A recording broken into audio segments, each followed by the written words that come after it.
Carey Price is playing much better. Nick Suzuki could stand to play a little better. Shea Weber, maybe he needs to play a little less. We'll take on all of these questions and topics and more on this week's edition of Hockey Inside Out.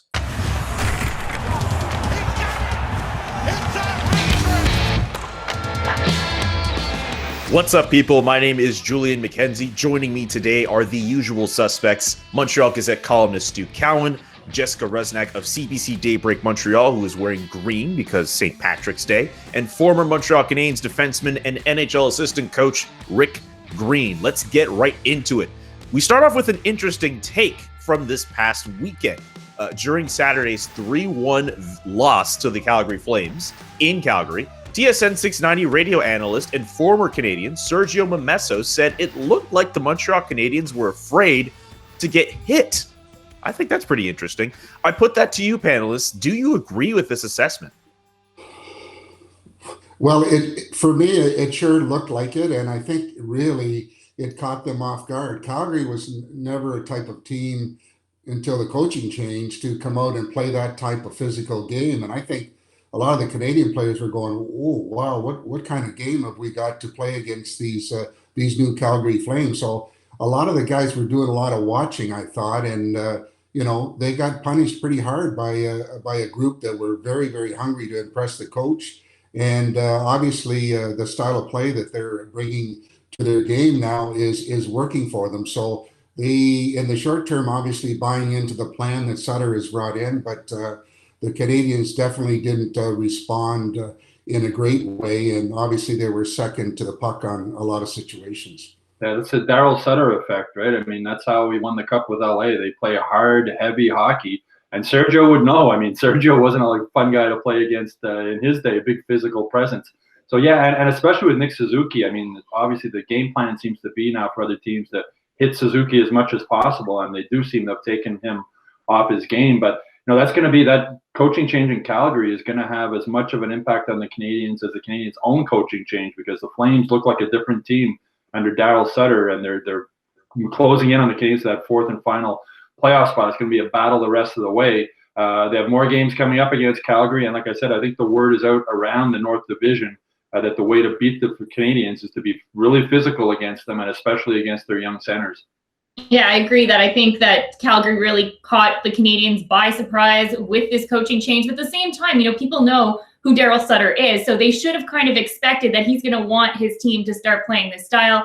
I think the fact that the game before, it was not a good performance by the Canadiens, but at least you can say the schedule was really tough for them, having so many games in such a close amount of time with travel. But then that game Saturday really was not, and they had no excuses for it, that they should have come out and they should have been ready. And it was not a very good look for the Canadiens not to be as prepared as possible for this game against Calgary. Yeah, as you say, Jess, that first game, the late flight in from Vancouver, not a lot of guys into their hotel around 4 a.m. You can understand them not having jumped that game, but the game on Saturday, this was a problem with Claude Julien when he was the coach. They got rid of the coach, and they have the same problem. I think that now this is on the leadership group of this team. In a condensed season, all teams are going to be tired, but to come out and be that slow and that sort of lackadaisical and just not into the game is inexcusable. And I think the easiest sell for a new coach coming in is when they present something to the players and they try it and they find that it works, then they're all in. And it seems that, judging by what we've seen in Calgary, showing the opposition how tough it is going to be to win against Calgary is working for them, and they're going to continue at that. So the Canadiens have their hands full, obviously, as we get into the second half of the season, where each and every game and each and every point is just obviously very, very critical. And with Daryl Sutter, if you don't play the way Daryl Sutter wants you to play, you don't play. So it's that message is pretty clear in Calgary.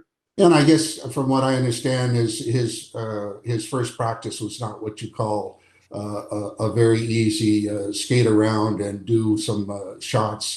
I guess they felt the music of his presence, saying, "We only are going to play one way. It's my way, and you guys better do it." And obviously, they're buying into it right now.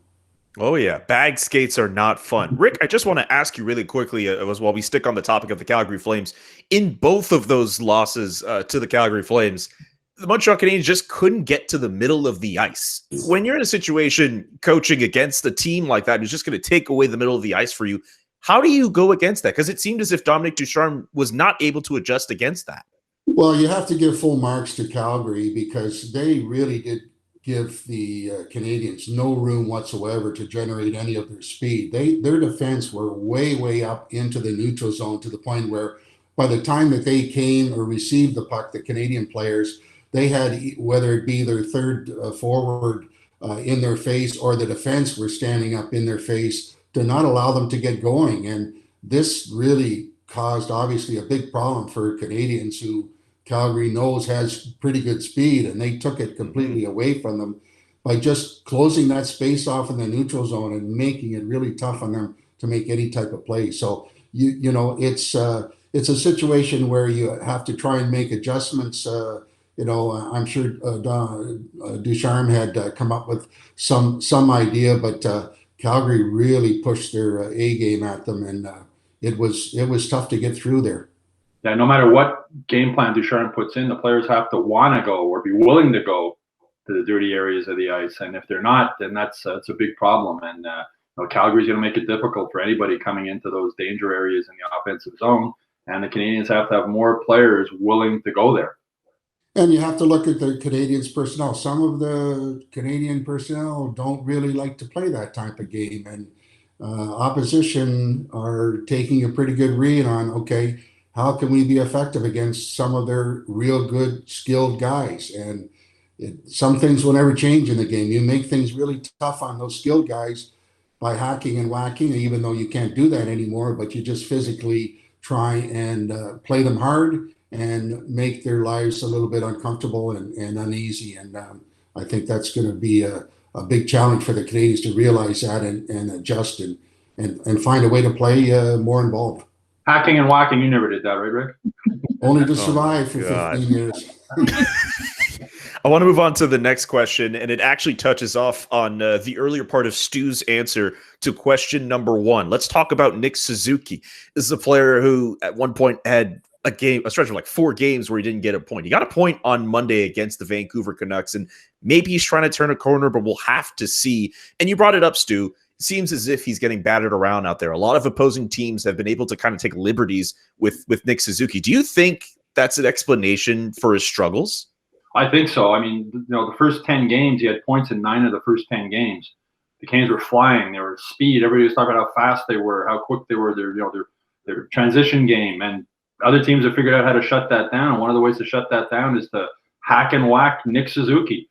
He's taken a beating. And, he went through it in the OHL playoffs a couple of years ago, but it's one thing when you're getting hacked and whacked by 18 and 19-year-olds. It's another thing when you're getting hacked and whacked by veteran men playing in the NHL. And he's going to have to learn how to fight through it. It's not going to get any easier. It's going to get harder for him as the season goes on. And, we saw him fighting back a little bit more the last game there against Winnipeg when Dubois was going at him. But he's going to have to learn to fight his way through it. And it's great. The Canadiens keep talking about growing pains with their young centers, and this is one of the things, is the growing pains. Suzuki's not a big guy. And the opposition has been able to shut him down since those first 10 games of the season. The offense is, the work effort is still there. His 200-foot game is there, but he's just getting beaten up, and he's having problems putting points on the board. Yeah, it definitely has to affect his game when you're being targeted and having the physical aspect really shutting down your game. Maybe, a guy like Brendan Gallagher could kind of help him out, that he's someone that is often targeted and pushed around quite a bit. He's not the biggest guy out there, but this is something that he's going to have to figure out. Okay, if they're going to try and do this to me, I will get around it by doing this. And the only way to do that is through learning experiences and playing game after game. And hopefully it won't take him too many games to figure out how to get past this. Yeah, Brendan Gallagher's not a normal human being, though. I mean, as a defenseman, going into it, in looking at the games and even the scouting report, you know what you need to do to make life miserable for the opposing forwards, and what works against each and every guy, and especially the skilled guys. I remember that you really wanted to make things tough on them as far as giving them any room and just not swinging by any opportunity to finish your check on. So by the end of the game, they're just like going, oh, here we go again. I got to pick myself up either off the ice or off the boards. And, with time, that is very, very effective. And obviously, I think it's a big part in Nick Suzuki's troubles at this point. Yeah, you mentioned Julian Sergio Amesso at the beginning of this show. Sergio is the kind of guy who made a career out of taking guys like Nick Suzuki off their game. There's a big body, physical on him, and guys that aren't fun to play against. And Suzuki's running into a lot of guys like that. So is it a question of him, building himself to be stronger? Does he have to just take a few more whacks and just get used to it? Like, what do you do if you're Nick Suzuki? Well, I mean, he's got decent size, even though he's not overly tall. He's got, he's over 200 pounds from what I understand. And, this is a situation where there's a young guy learning how to play consistent at the NHL level and face challenges, where opposition is coming at you, and you have to be very resilient and find ways to prepare yourself before the game and obviously during the game that, hey, somebody's going to be in your face, but you have to be ready, and you get knocked down, you get up, and you come back on a mission. And, I think there's a process here in him understanding, how to play his better game against opposition that's going to be coming at him left, right, and center. And, he has the qualities. He's shown it before. Now he just has to make that adjustment of understanding, okay, how do I get my best game forward with a guy in my face all the time? And I'm hopeful that he'll figure that one out sooner than later. I think it's a strength issue, because if you see him, he's built. He's a strong guy. He's almost kind of like a running back, that kind of built. But he's not very tall. That's the thing. So I think I agree with Rick that it's more kind of the mental part of the game to figure out how to get around this. It's a tough league, and you look at what's happening to Suzuki and all the hype around Cole Caulfield, what he's done in the NCAA. And as Mark Bergevin said in his video conference this week, it's a big jump from the NCAA to the NHL. It's a big jump from junior hockey to the NHL, and even more so when you're not that big of a guy and you're running into some big, tough, mean guys like Rick Green used to be when he played defense for the Canadiens, and they're not a lot of fun to play against. Well, and really, this is playoff hockey that's happening now, and the intensity and the physicality that's coming with it is front and center. And you have to face that challenge and find a way to be good at these times, because the final stretch here is obviously going to make or break them, and they have to figure out how to play their very best in every situation. So we'll hopefully see some positive, moving forward down the stretch. I'm still kind of cracking up at Rick's unintentional Chumbawamba reference when he said Nick Suzuki gets knocked down and he gets back up again. I don't know if he meant to do that, but I very much noticed that. I want to move on to our next question. We have to talk about Shea Weber. We've talked about his plus minus at one point during these episodes. We've all seen him out there. He's not the fastest guy. I mean, he was never going to be the fastest guy, but we could tell in his play there's been a bit of a step back this year. Rick, I want to start with you. With Shea Weber, is it time to just kind of bench him for a game or two, or maybe not more, but kind of decrease his playing time? I think that would be a really tough sell for Shea Weber, being the leader that he is and being a guy that wants to be out there in every situation and do everything he can possibly do to win. But we also know that, we've seen Shea when he's been rested and what that brings to his game. And I think it's fair in saying that, he looks like he's tired. He looks like he's, having problems bringing his best game forward. I don't know whether or not it would be possible without him turning around and punching you as a coach to say, listen, let's bring you back a little bit on your ice time, try and get you focused for playing rather than the 21, 23 minutes. Let's bring it down a little bit and see if we can't get you back to where you were before. And I'm sure those discussions are going on. And, first and foremost, the player himself knows when he's not playing the best he can play. And then now it's a question, okay, how do we find ways to get him to the best that he can be? And I think that, drawing comparisons to when he was rested to where he is now, he probably needs a little bit of rest by backing off on maybe some of his minutes. Like, in theory, that's a great idea to rest Shea Weber, but, because of the competitive nature of him and his ability and his want to go out there and play for the team, I don't think he would agree to that, like Rick was saying. And especially you have Dominic Ducharme, an interim head coach, first-time head coach in the NHL. I don't necessarily think he's in the best position to convince Shea Weber to say, this is the decision I'm going to make, and I know it's going to upset you, but I'm standing by it. I think it's just a situation that on paper it makes sense, but in reality, I don't necessarily know if Shea Weber would be okay with it and buy into it. The issue, of course, too, is if you take Shea Weber out of the lineup, who plays those minutes, especially now that Ben Sherratt's out?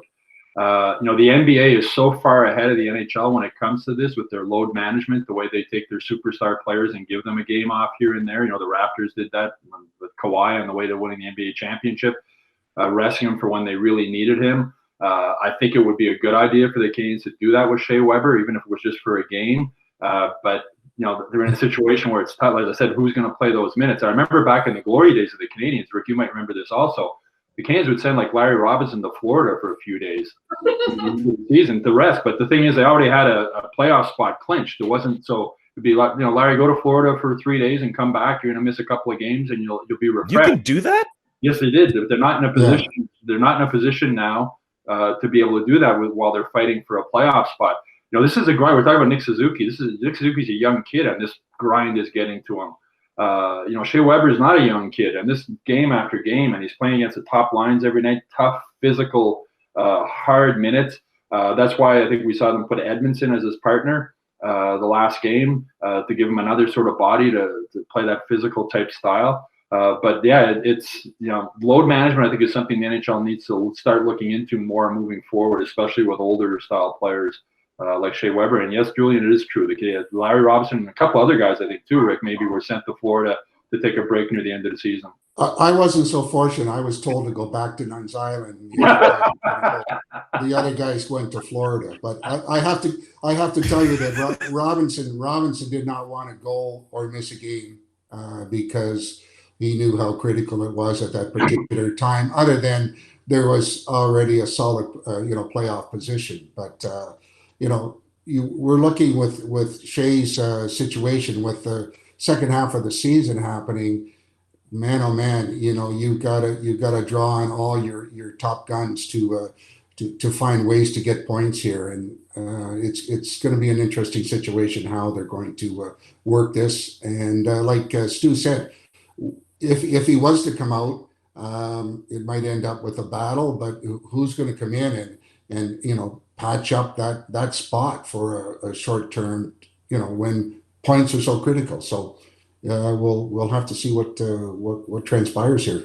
I wonder, did they go to Disney World when they were sent down to Florida? Where are they going in Florida? Are they going to like amusement parks? Are they just going to some neighborhood? Like what? Where? When they're going to Florida, where was he going? Hollywood Beach. All I know is when Robinson sent me back pictures of palm trees, I deleted it right away because I told him I don't really want to know what you're doing. It's pretty nice though, Rick. You live there. It's nice. He's a good guy. He's a good guy, but he got off my good guy list when he did that to me. That's good. We move on to the next question, our next topic, our next player to put under the microscope, and it's Carey Price, who's been under said microscope since for the better part of over 15 years. And of course, with his play this year, we've had to talk about him a lot, but he's actually been playing pretty well. He had a stretch of games where I think it was about 4 games in a row where he allowed no more than 1 goal, which was pretty incredible. And last week he was saying that, he feels better. He's starting to get a lot of positive affirmations from his coaches. Jess, I want to start with you with this. Why do you think Carey Price is playing as well as he has? Well, I think a new voice can help, especially when you're going through a rough patch. The team was not playing well. He was not playing well. And then Stefan Waite was let go. And I think it was, as Stu has mentioned before on this show, kind of a wake-up call to Carey Price. It kind of rattled him. And he realized, I have to do something now with my game, find a way to elevate it. And then, a new coach comes in. He kind of has two with Marco Massiano taking over until Sean Burke is able to really join the team. And I think he kind of likes the style that he's been able to bring ever since the beginning when they were asked, how's your relationship going with Sean Burke? He said, there's been a lot of positive reinforcement. I'm just trying to be a sponge right now and take in as much as possible. And then, Carey Price was able to find a way to play better, elevate his game. And I think it's really mental too, that as soon as you get one good game under your belt, it's like, okay, this is me. I found my old self, and continue to improve on that. So I think it's just a combination of things with Carey Price, but we've seen this before with his play, and that's the problem. It's been inconsistent, where he has some really great highs and some really low lows, and he's able to get himself back to the top when he needs to. This has more to do about Carey Price than any goalie coach. This is Carey Price.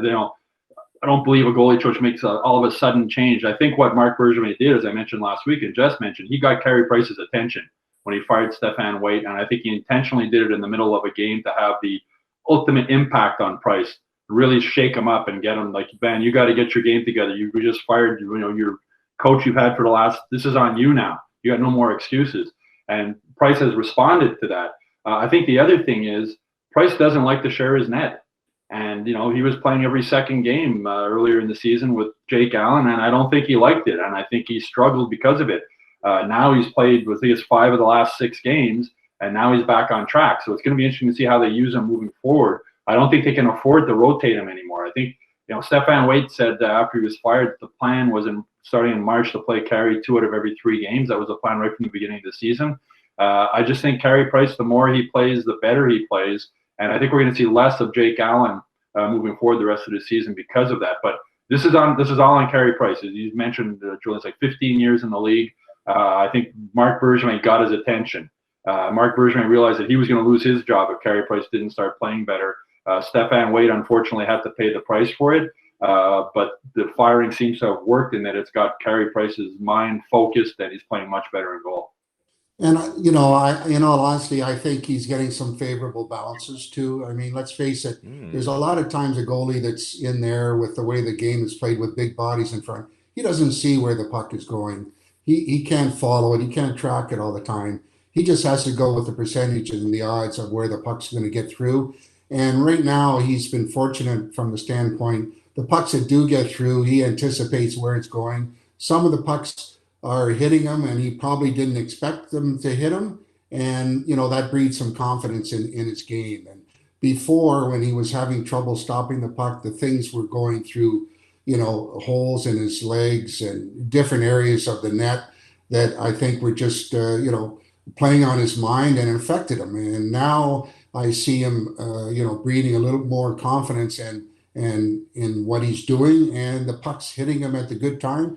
And he's making those saves in critical parts of the game that he knows is going to allow his teammates to take care of business at the other end. So I'm happy for him because, as we all know, it's really a tough position, and the win and losses, come on the shoulders of the goaltender. Yeah, the other interesting thing that Waite said is that he thought Price didn't have full trust in the defensive system early in the season. He was guessing too much, putting himself out of position. But whether it's Sean Burke through video or the goalie coach from Laval working with him, he seems to be on his feet a lot more than he was earlier. I mean, it seemed to be as soon as the puck was coming over the blue line, he was down on his knees, and guys were shooting blocker side up high and scoring on him. So how much of that has to do with Sean Burke doing video work with him, I'm not sure. But he looks much more, when Carey Price is on his game, nearly every save looks really easy, right? He's so big in the net, he just slides over, the puck hits him. He's looked more like that again recently. So, for that point, maybe the goalie coach did have a little bit to do with it, the new coach. But again, I think it's Carey Price. Carey Price needs to play better for this team to make the playoffs. If he keeps playing the way he has been, Canes are going to get in the playoffs. So the team goes. So Carey Price goes. So this team goes. As far as I'm concerned, as long as he's been a starter on this team, that's how I feel this team goes. Even as good as they've looked in the first month of the year with all the goal scoring, at the end of the day, if Carey Price is not on his game, who knows where this team will go? Let's go to one final question for you all. Jesperi Kotkaniemi. I think, just in my personal opinion, since Dominic Ducharme has taken over as head coach, he's never looked as good as he's ever looked, and he's probably been the team's best center since Dominic Ducharme has taken over. I leave this to you, panelists. What are your takeaways of his play over the last little while? I see him energized. I see him, much more confident in his game, and his wingers do a good part in adding to the chemistry of his success as of late. And he's everybody's been waiting for him to develop and to bring more positive things in his overall game, and he's getting opportunities right now, power play and logging good minutes during the regular time, and he's responding. And it's really nice to see a kid like that's grabbing hold of the opportunity, and he's trying to get his best game forward. So I think I would hope, anyways, that we'll see him continue to progress, as the season unfolds. But he's learning each and every game. A young kid, he's got all the great potential, the old potential word. Now it's time to make it happen. And he's grabbing and seizing the opportunity with more ice time in a lot of different situations with Dominic Ducharme. And he's got his smile back too. Yes. We saw quite a bit, especially early on in his career. But I wonder if this has a lot to do with when Marc Bergevin appointed Dominic Ducharme as interim head coach, that he called him that new age kind of coach. And Dominic Ducharme really sort of made a name for himself by coaching junior and working his way up and having a good connection and developing young players. And Jesperi Kotkaniemi is a young player, and perhaps the way that he's able to coach Dominic Ducharme is better suited for Jesperi Kotkaniemi, comparing to Claude Julien, a little bit of an older school coach. Oftentimes that Claude Julien wouldn't be afraid to say Jesperi Kotkaniemi did not have a very good game, but if one of the veteran players, Carey Price or Shea Weber, didn't have a very good game, Claude Julien wouldn't call him out the same way there. So perhaps the different style of coaching is what's paying off now for Kotkaniemi. Yeah, I think Rick nailed it. I think it's a confidence thing. He seems to be playing with a lot more confidence. He's playing with better wingers, and I think having that regular spot on the power play has given him a lot of confidence also. Feeling the puck, and you see some of the passes he makes. I mean, his vision is really good, the way he picks up guys and feeds them the puck. So I think it's a combination of things, but I think it's the main thing is confidence. It's easy to forget since he's been here 3 years. He's still only 20 years old. I mean, he could have played as an overage junior this year. He's learned. We talk about growing pains. He's gone through his growing pains at the NHL level. Last season being sent down to Laval. He responded to that. He came back. But I think, the coaching change, I think, has helped Kotkaniemi probably more than anybody else. Maybe Jonathan Drouin, the other guy. But Ducharme has shown confidence in Kotkaniemi, and Kotkaniemi has responded by playing with more confidence. So it's fun to see a young kid like this. I wrote during his rookie season that Kotkaniemi had become Montreal's adopted hockey son. Everybody fell in love with him. Everybody, that smile and everything else. And it's been fun watching him grow. And right now he's growing into a pretty good hockey player, and the player that Marc Bergevin was hoping to get when he selected him with the 3rd overall pick. Geez, 20 years old, man. You got to remember that. He's so young. He's the same age as my son, and oh my God. It's I'm trying to think of my son with that kind of pressure on him at 20 years old. My son's going to CJEP and doing everything else normal 20-year-olds do. Here's a kid with the pressure of the world on his shoulders, a lot of money in his bank account and everything else. It's a different world he lives in, but he seems to be becoming more comfortable with it. And it's also a character tester, right? He's been facing, controversy, critics about, okay, when's he going to develop? When's he going to make the difference? And, he's a smart enough kid to realize, I don't want to hear that all the time or have to read about it. So he's seizing the opportunity, and he's trying to put all of that criticism behind him and show that he's what he's worth. And I'm very happy for the kid, because my understanding, he's a great young man, and I hope nothing but great things for him. Yeah, my son was working at a grocery store near the Brossard practice rink last year, and Kotkaniemi came in to do groceries.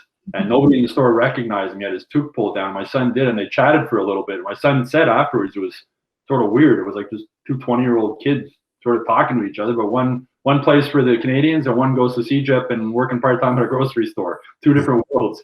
Was he buying craft beer? The meal of every Christmas. Oh my God. I don't even want to think about how Jesperi Kotkaniemi goes about his diet away from the rink. Anyway, I think that's pretty much it for all of the questions we have to deal with for this week's edition of Hockey Inside Out, which means it's time for me to bring out some important news about my career and life. If you are watching this episode, then that means you definitely read about last night, and you were probably on the live blog last night, which means you've seen the last live blog from myself. I will be moving on to The Athletic starting next week, but I will still have a few about last night columns to do, but I figured I'd take this time just to say thank you to everyone from the Hockey Inside Out community. Thank you to Stu. Thank you to Dave Peters. Thank you to everybody at the Montreal Gazette for just being supportive of me having the platform and taking over for Mike Boone, who we all know is an absolute legend in this city for his writing and his abilities as a blogger for this platform. So I just want to say it's been an absolute honor and an absolute pleasure to have run the Montreal Gazette live blog for Canadiens games, as well as the About Last Night column. And the guy who's going to be replacing me for the live blogs, and I'm not sure how it's going to work with About Last Night, I imagine it would be him as well, Eric Leon, who has filled in for me on weekends admirably. He's excellent. I think the world of this guy. You're going to love him. He's excellent. And we leave the blog in good hands with good people. So, Eric Leon, it's on you, buddy. Good luck. But I'm not leaving the show. Don't worry about that. I'm still going to be here. Still going to be coming for everybody. Still going to be coming for Stu Cowan for him being bald. Still going to come for Rick Green and his plus minus and Jess's questionable TV choices. And, of course, the Montreal Canadiens. We'll find a way to fit in the Montreal Canadiens whenever we can. That's going to do it for this week's episode of Hockey Inside Out. If you have a question you'd like to see us tackle, leave it in the comments section below and visit hockeyinsideout.com to check out full episodes and join in on some discussions in the comment sections there as well.